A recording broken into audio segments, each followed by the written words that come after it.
Hello, everybody. Welcome to this webinar. I hope very much that you are able to join me right now. I see that you are there, but perhaps if you have a possibility, please send a chat so that I'm able to see that you are there, because I've started the webinar already, but I heard from the technical people that it isn't working.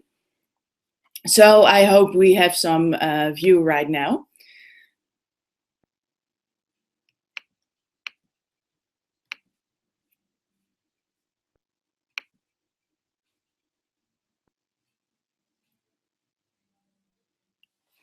Okay, I'm just waiting for a message of the technical people and perhaps for you a chat message to see if you are joining me in this webinar.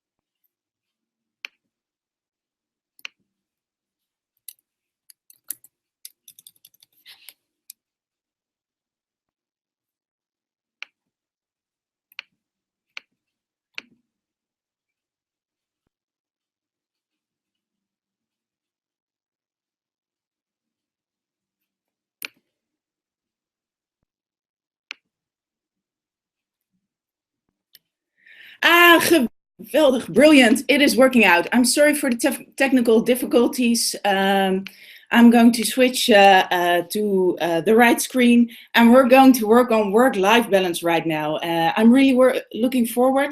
You are joining probably from your office or your home office, and I'm going to share some insights with you today, and I hope we will also do some exercises. I'm going to share my presentation with you, so you can follow every exercise and all the ideas I'm covering in this webinar. So if you hang on a minute, I think it's all right now. And we're starting with work-life balance. And I'm going to share today with you 5 secrets for creating more balance in your life. We're doing a webinar. So a webinar means you are joining from behind your computer screen. And there could possibly be a lot of different distractions, things that are going on right now that are on your mind. You could have email, you could have internet, social media. And it can be really helpful to put those aside and grab some blank pieces of paper or a notebook to write down your insights and to join in the exercises. So I'll give you a moment right now to take the time to grab some paper and a pen.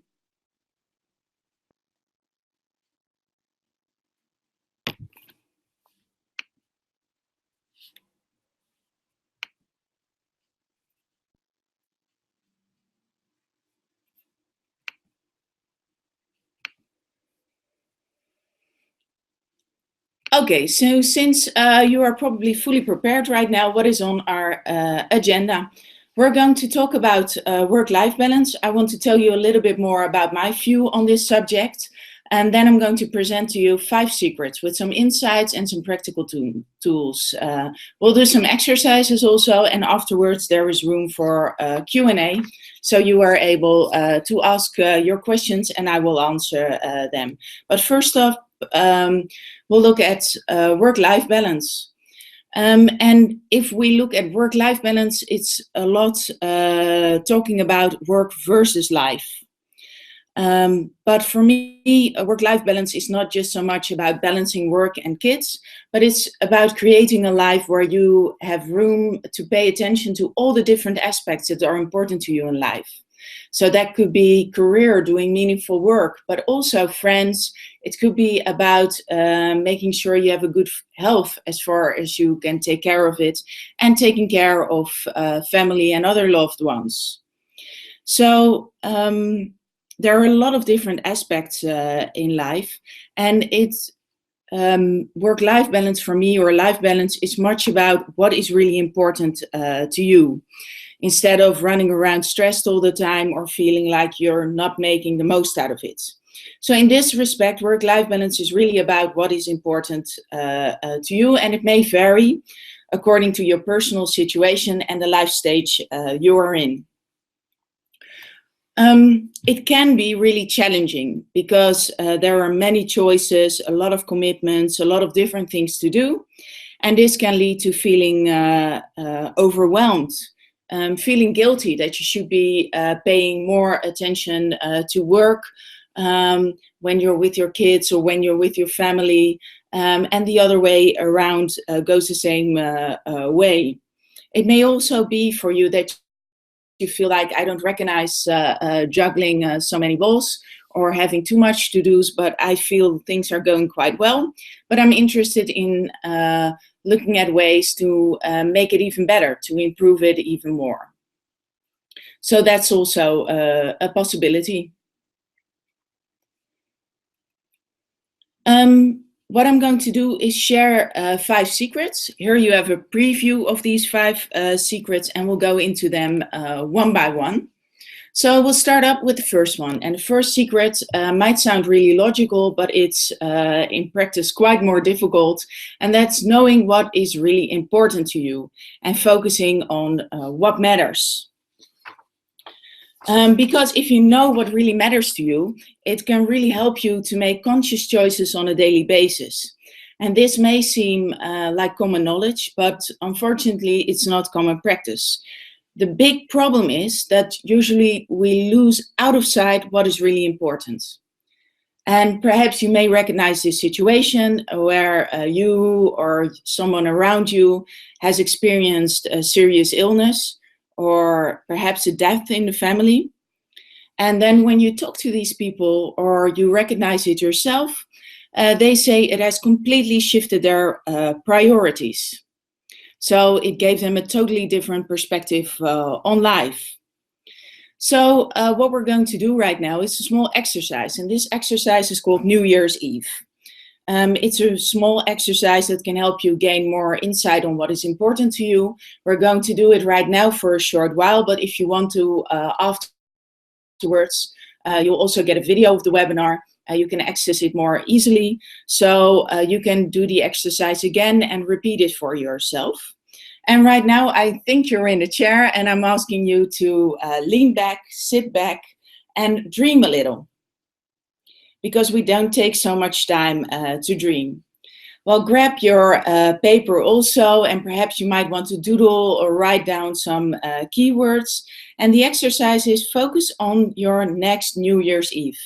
This may be in half a year, or you may say that's a little bit of short amount of time for me, so I'm going to focus on New Year's Eve in a year and a half.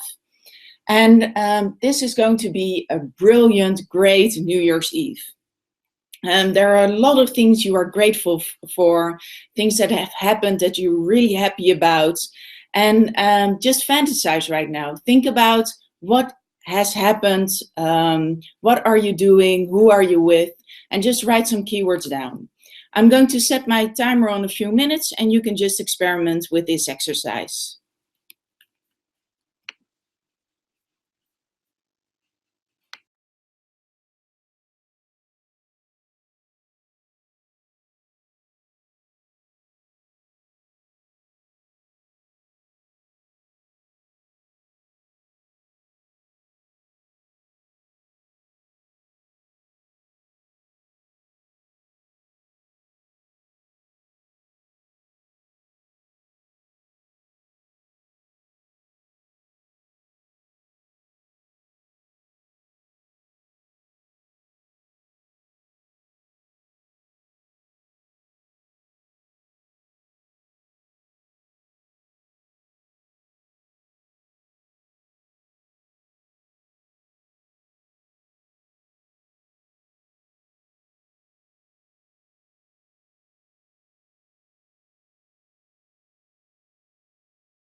Okay, so right now you can stop doing the exercise, and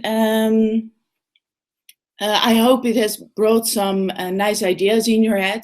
You can also always continue this exercise, but we're going to move on to the second part. And the second part is about putting it into action, because it's all making a big change is made up of little steps. And the problem that I see with a lot of people is that they do know but what is really important, but they don't manage to translate it into their daily lives. So we find ourselves stressing over email, canceling a meeting with a friend because we are too tired of, or don't have the energy, or don't have the time. And that's kind of funny, because when we're on our deathbed, nobody is saying, I should have spent more time on email. So right now, I would like to ask you to think about those things you've written down that are important to you, and think about one little thing, one small step that you can do to pay attention a little bit more to what is important to you. And here are some examples. I was working with a coachee, and he felt that he wanted to pay more attention to his family.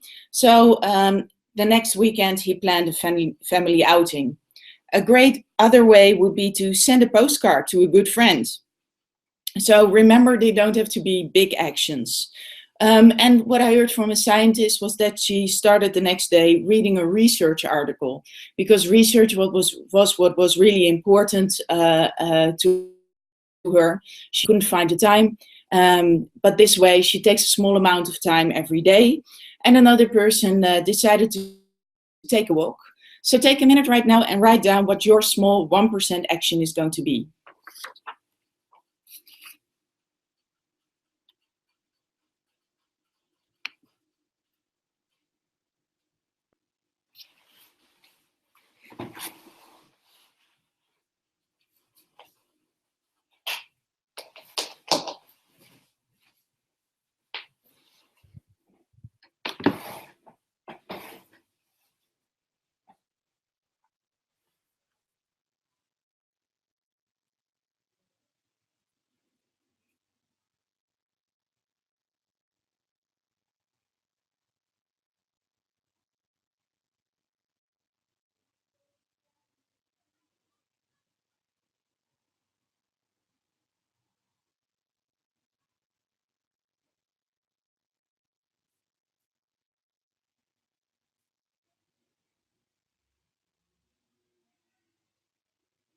Okay, I hope you found something to put into practice. And if you didn't, maybe something will pop into your head afterwards. Or you can use the second secret. And the second secret is about creating mindful moments. And there's a huge difference between having a really full mind and paying attention to what is there already. And creating a life balance is not just about dividing your time better. Of course, there are tools to be more efficient and to separate things more easily, but creating a nice working work-life balance is a lot about focus and attention. And most of the time, our attention is really drifting. We are focused on past experiences, we worry about future events, and we rarely are totally present in the moment. And when we do have these mindful moments, we do experience something special. So perhaps you recognize this situation where you're fully engaged in writing an article, or a moment when you're working with a really motivated class, or actually experiencing some difficulties, but you are able to make the students enthusiastic, and you experience some sort of flow where you forget everything else that is going on and are totally focused on what you're doing. And these really present experiences are not just happening in the workplace, but can also be when you're running outside, doing sports, and feeling that you are that your mind is empty and you're fully focused on what you're doing right now. Or playing with the child could also be one of those experiences. Well, even though we are distracted a lot of the time, Thankfully, we can train ourselves to become more attentive to the present moment. And you can do this by doing mindfulness exercises. And right now, during this lunch break and doing this webinar, I will guide you through one right now. It's a really small exercise, and I assume you're sitting on a chair. So please make sure that you sit comfortably.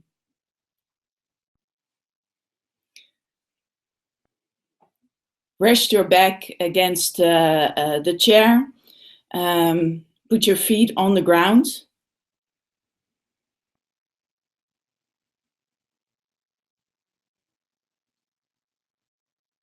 And feel how your feet are standing on the ground.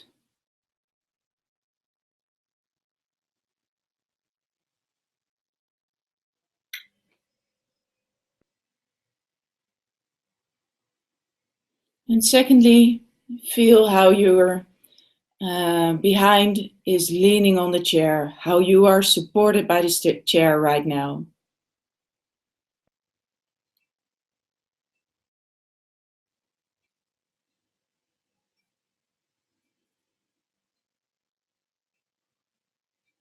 And feel your arms.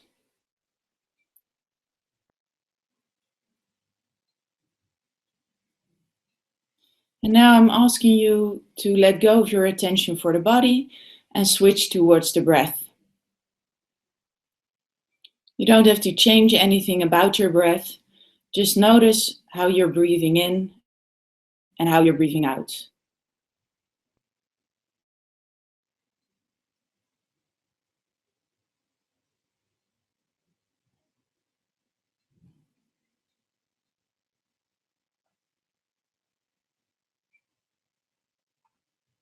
Mindfulness is not about creating a situation where you have no thoughts or other feelings or no distractions.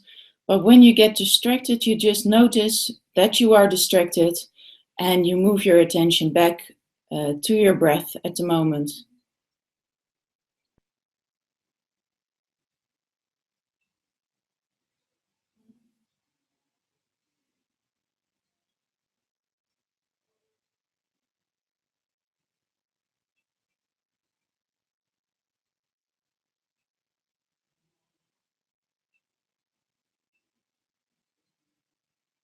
Okay, so when you're ready, you can round up this exercise and notice what the effect was for you. And I do this exercises a lot in training situations, and I notice that a lot of people say they feel more relaxed afterwards. So it brings some sense of relaxation. But there are also some people who say that they notice that they are tired, or they notice that there is some tension in their muscles. And while mindfulness can really help you to relax, the purpose is not necessarily to relax. So if you notice that you have tension, or that you're tired, or that there's a lot going on in your mind, it can help you to make wise decisions accordingly. So perhaps take a short power nap, or make a little bit of movements to relax your muscles. So mindfulness can give you a lot of wonderful insights in what is going on in you right now, and how to create more balance. So we did this really short and easy exercise. And what's in it for you? Any moment that you feel that you are out of balance, you can do some things in the outer world. So adjust some situation, cancel an appointment, do something differently. But you can also change your attention. And it can be as simple as sitting down for a few minutes, just being aware of your body, or taking a few conscious breaths. So this was the second secret about creating mindful moments. The third secret is about knowing your flex style. And this is from the book CEO of Me. And the researchers and authors of this book, Alan Kosek and Brenda Lauch, they did a lot of research on work and life in the flexible job age. because as you've noticed about your work probably, it's not just working moments where you're in a job from 9 to 5 and you don't think about work in your free time. It's much more flexible, and this brings a lot of opportunities, but it might also bring some difficulties. And what they say is that there are, of course, some mixtures, but 3 types of flex styles. And I'm going to present them to you in a nutshell. So first up, the integrators. And please do listen to this. I'm going to ask you the question later on, what type you recognize most. So you can think about it more later, but listen to it and think, what do I recognize in these different types? So we'll start with the integrators. The integrators are really good at blending work and personal life. They don't just do so in terms of time and schedules and locations, but they also do so psychologically. In terms of their day-to-day thoughts, emotions, and energies, it's all intertwined. So the sunny side is that they are really able to mix up a lot, but there's also a downside that they find it more difficult to draw lines between work and family. The separators, on the contrary, really like to separate personal life from work. So they focus on work when they are at work, and at home they really are at home. So these are the people who don't really like to take a work phone into their home, and they tend not to work in the weekends, but if they have to, they are good at creating a separate space for working at home. And carving out a separate block of time to do some work and then stop thinking about the work. So the upside is that they're really good at creating time and space for the different aspects of life, and the downside may be that they're a bit lacking flexibility. Well, the volleyers, they are a mix of the two. So a lot of people are volleyers, and they switch back and forth. At times, really making a tight separation between work activities and other activities, and sometimes integrating it as according to what the situation is asking from them. So right now, take a moment and think about what style you recognize most.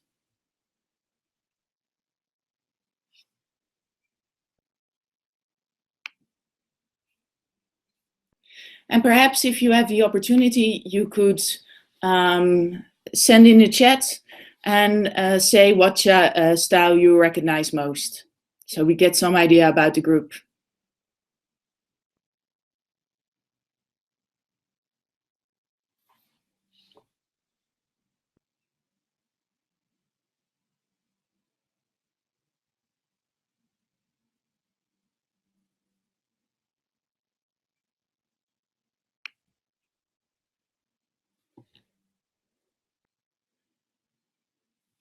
So what is the use of this?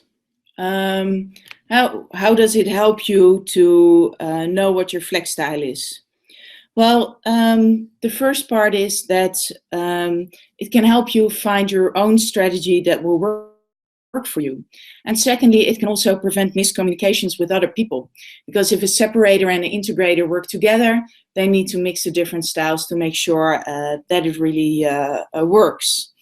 And the second part of it is that you can start tweaking your environment. And you can find out when you are really profiting from the sunny side of your flex style. But secondly, you can also find out what the difficult situations are and find alternative deal with this. So perhaps as an integrator, you might make use of some of the separating strategies. And as a volleyer, you might know, oh, this time it really works for me to integrate everything, but in different situations, it might help to separate a little bit more. Okay, so we're going to move on to the fourth secret. And the fourth secret is about building a team. Great work doesn't happen just by yourself. And there are a lot of people you need. And I see that we've got a lot of integrators over here. So there's a lot of team to build. A great example, I heard from a coachee, and she said that she did more, she acquired more hired help. So she had the nanny over for an extra day, and she even cooks the meal. And she cooks so well that my coachee complimented her, and she got some extra meals ready. Well, you could say, of course, you need to have the means to do this. But for her, it was really a great way to pay more attention to her work, because she was being at home, being there for her kids, but not really being there, because she always felt really guilty that she needed to pay attention to work more. So this really helped her to create more balance in her life. But there are many people who can join you on a team. So for instance, a personal assistant might be something that used to be only for the CEOs of top companies, but even right now there are quite accessible people. There are also a lot of other things you can think about. For instance, you might love a garden, but you don't love gardening so much. Then maybe a gardener could help you, or there's somebody in the neighborhood who really likes to garden and could help you out in this regard.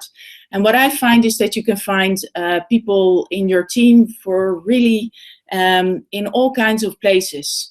So, for instance, if you want to book a certain holiday, there are people from several agencies who can help you. If you want to look good, there are people who shop with you, and even some shops that really help you to pick out clothes. And this can actually save you time if you get some good advice, and save you money also, because when you get some good advice, the people can really help you to save money, to not buy all this stuff that you don't really need and that doesn't really fit you. What I also find very great about this digital age is that you can have a digital team. So you don't even need to do so much for it, or even pay for it. I don't know if you recognize this situation. It's quite familiar for me. I think a lot about the birthdays of people, and I want to send people cards, but I usually forget to post them. And so I think the day before, I think about it the day after. But with an instrument like Greets, for instance, you can set up a physical birthday card or some other sort of card, and just write down your message, and they'll post it for you. And the same thing goes for things like brievenbus cadeau. Those are small presents that can go through your mailbox, and you can give someone a present, let them know what that you're thinking about them. Another trick I heard that's about saving time, but also making things easier, but still being attentive to other persons, is to have a box of presents ready. So some things you might want to give out a lot. I like to give tea to a lot of people because I know they love tea. So I always have some really nice teas at home that I could give to somebody I really want to give a present. And I know of a coach client who really thinks WhatsApp is part of her team, because it allows her to stay in touch with her kids, but also with the housekeeper, and arrange a lot of stuff with all these digital teams. So you don't need a physical team for anything anymore. I talked a lot about giving out presents. What I notice is that a lot of people are moving up in their career. So they become more busy, but they still want to be the same attentive and thoughtful people that they always were. And this doesn't always go together so easily. So what I find that is really helpful is to figure out ways where you can still be attentive and still give a lot to other people, but where it's not necessarily so that it all requires your utmost personal attention. So there are small things you can do to make sure that a person knows that you're thinking of them, while it doesn't cost you so much extra time. And I think this is one to take away, to think about what is really important to you and what you want to pay attention to, and to try to simplify it, to make it more easy, more accessible. And this is also based on a great book I read. It's from a professor from America, Adam Grant, and he did some research about givers, people who give a lot. And he says it's really, really funny that there are some people who give, who really end up at the top of the chain. So they are CEOs, they function really effectively, they make sure they get a lot of things done. But you've also got people who end up at the bottom of it all, having a burnout, being really tired, and being treated like a doormat. And he says the difference between the people who give, who are really successful, and the people who are not so successful, is that the givers who are successful know how to give with a minimum amount of time. So they give really valuable things to other people, but they don't spend so much time on it. And this can help you to really be the engaged, open and attentive person you want to be, without being overwhelmed and having too much to do all the time. So this is something I advise you to think about a little bit more. Well, we're going on to the fifth secret. And the fifth secret is about staying true to your own personal wisdom. I noticed that talking about work-life balance, there are a lot of people who have ideas about what your work-life balance should be like. And it might be actual people, so your mother-in-law, or a friend who says something, oh, you can't combine this all, you're too ambitious. So there can be actual criticism, but it can also be in your own head, where you feel like you can't arrive to the meeting without a self-baked cake, because everybody is baking the cakes for them fresh out of the oven instead of buying them. And I noticed that sometimes people get the feeling of guilt, of feeling of saying I didn't do things right, without that actually being their own true wisdom. Because if they calm the noise in their head a little bit, they notice that those are just outside images that are in our collective mindset about how a mom should be, how a career woman should be, how a perfect person should be, how you should be as a woman. All these ideas that are in our collective consciousness. And we think that that is true for us. But if you take some time, you do some mindfulness exercises, can be really helpful for this. And you take some time to really listen, then you know that that may not be the case for you. And that, of course, you are not perfect. And of course, things could be different. But overall, if you're looking at it and listening to your own wisdom, it might be so for you also that you're not that uncertain about what you're the choices that you're making. And I'm going to get in mind again the inner saboteur, which is the voice that is really talking you down. It's for me defined by the harsh pointing of the finger, and Waldorf and Stadler from the Muppets, who are always complaining about things. And I think if we're talking about work-life balance, there are a lot of inner saboteurs that can really make it difficult for us. So for instance, perfectionism, guilt, the need to please. And it's very helpful to know that these are part of your inner saboteur, and that you can listen to another voice that is really helpful. And this is your inner fan, the coach who is encouraging you, who gives you tips on how to improve, and the crowd who is rooting for you and hoping for your success. So this secret is about staying true to your own wisdom and really listening to what is right for me, what is right for me in my life with the people that I really love. So here you find that we are in the end of the presentation, and we've discussed 5 secrets and done a few exercises. The first one is know what is really important. The second is about creating mindful moments. The third one about knowing what type you are and tweaking your environment. The fourth one about building a team, and the fifth one about staying true to your wisdom. And as promised, I have time right now for you to post your questions in the chat. Because of the technical problems, we took a little bit longer than expected. So if you need to leave, that's all right. Also, you can send your questions to me by email. But if you are there yet and you have time and you do have some questions, please feel free to post them over here.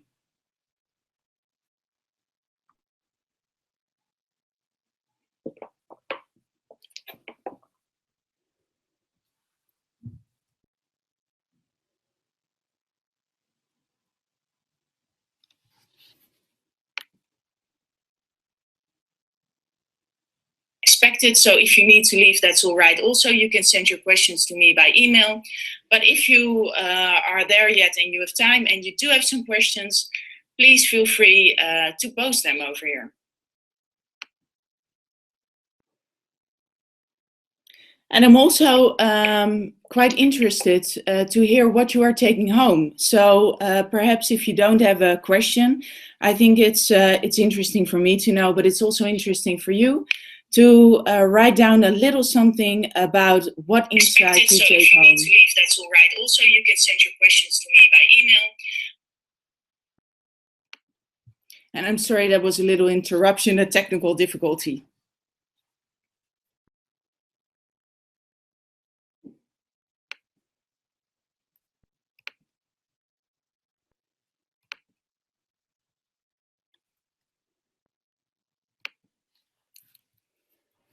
Okay, so if you have questions later, Paula, please feel free to ask them at a later point in time.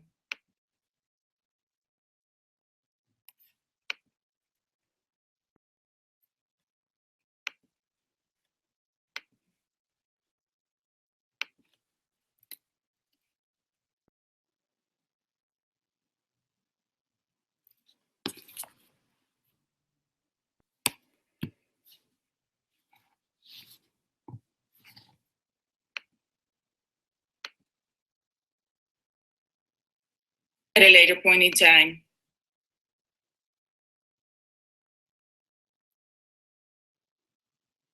Okay, so I see a question coming in from Ishani. Health seems to be a personal indulgence at times. It is hard to make that a priority while that may be the most important ingredient. Oh, I totally agree with you because there's a really weird thing going on where people are feeling like we need to work harder, and do a lot more all the time.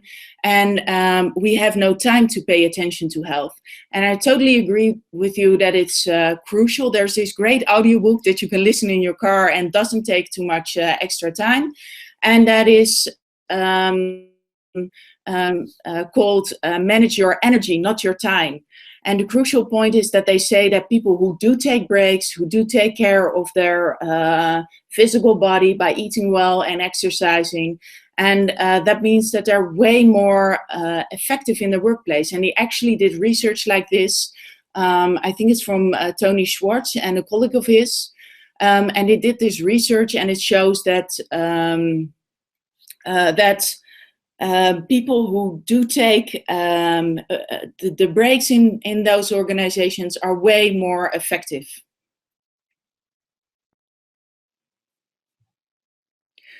So I hope that answers your question, Ishani. I totally agree with you. I think it's an important point. Oh, and there's a great tip also coming in for the Build a Team, the Albert Bezorgservice. Or the pickup point, yeah, to not really spend so much time, especially at the busy time after work, when you go by car or by bike to your supermarket, and you can really avoid those stressful moments by getting your groceries delivered. I think it's a great one.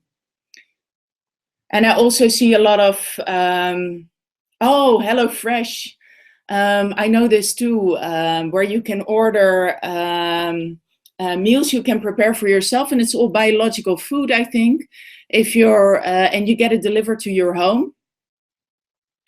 And it's really nice because you're always making something, sharing a nice meal with each other.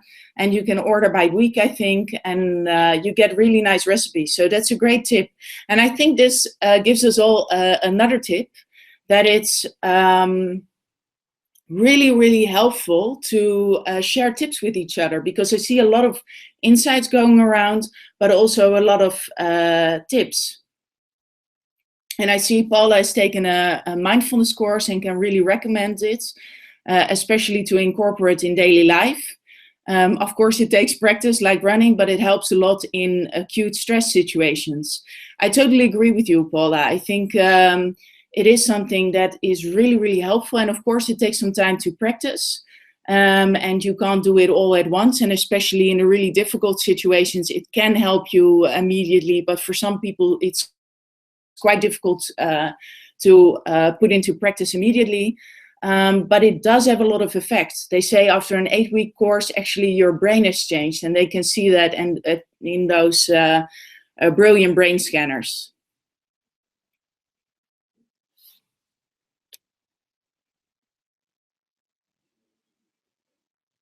So thank you all very much for the insights you have shared, for all your questions. I don't see any new questions coming in, so I think I'm going to close off the session. Thank you very much for attending this session, and I'm looking forward to see you again after the summer.